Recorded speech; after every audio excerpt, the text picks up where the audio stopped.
Hi everyone, it's Kino.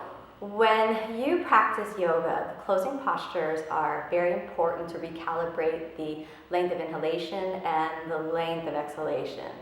So in order to do that, we have to understand the basics of the alignment. In the very last posture of the shoulder stand sequence called Uttana Padasana, some students find the alignment and the strength required to do the posture very challenging.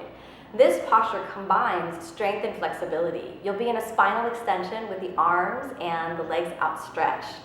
The weight will be distributed into the core of the body, and you'll be holding yourself up with your strength and power in the core. What makes this posture hard is that it's also a spinal extension, so you can't just muscle through it. You have to find the energy lines in the body. So let's take a look at Uttana Padasana. Again, this posture is entered traditionally directly from Matsyasana. So if you're unfamiliar with Matsyasana, check out my other video on Matsyasana and you can string these two together, holding each for 8 breaths, okay? So you're gonna start off on your mat, and we're gonna do this directly from lying down. So traditionally you'd be started off from Matsyasana, but we'll just do this lying all the way down. So here we are, lying down, and then you're gonna bend your elbows back and lift your spine up off of the ground. And this is going to create a nice, easy spinal extension. The elbows aren't really pressing into the ground after they've created that spinal extension. Be sure that you're not dumping weight into your head, but that the spine is actually lifting upward, okay? Suck in the belly, press your sitting bones into the ground, and this is the prep for the posture. Then, in order to lift up into the posture, make sure that your neck feels all right and that the body's lifting itself. Suck the belly in, feel the thighs firm, and inhale, lift your legs and lift your arms. And then the idea is not to sink weight down here, but to lift the weight all the way forward, reaching out through the big toes.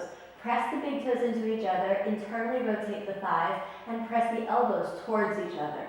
If this is really challenging, you might take your hands back to the ground and use your hands for support. For those of you with neck problems or back problems that you can't extend your spine, you can suck the belly in and just lift your legs from here, taking the full breaths there. You might see if you could do a little bit of lift again and come all the way back into the posture. When you're done, lie down, keeping your legs lifted in the air, and this will prepare you for the full vinyasa, the full method. Now, traditionally, I'll show you how the posture is entered traditionally. You would have already been in Matsyasana, which is fish posture. So let's go ahead and enter the full fish posture. Here we go. Taking the hands down, pressing the pelvis into the ground, and then the knees reach forward for Matsyasana. And then in order to come into the posture, you keep your spine in the same position and just release the hands, pressing the pelvis into the ground. Now, why this posture is so challenging, again, you're in this spinal extension, so the back muscles are engaged, the belly stays sucked in, the core is firm, and the thighs are reaching outward. So it's a strength and flexibility posture combined. Your gaze is at the tip of the nose. You want to be sure you're not dumping weight in the back of the neck, but energy is reaching out through the toes and out through the hands. Then exhale, lie down, flattening your back, keeping the legs directly up. That will prepare you for the next, to complete the vinyasa, which is chakrasana, backwards roll. If you don't know how to do backwards roll, then you definitely want to check out another video, backwards roll. You don't just want to try that without instruction. So these two postures together actually really help connect the work of backbending in an approachable, integrated way, so you're able to have a nice, easy spinal extension and get that benefit of the energy rising up the spine. So keep practicing.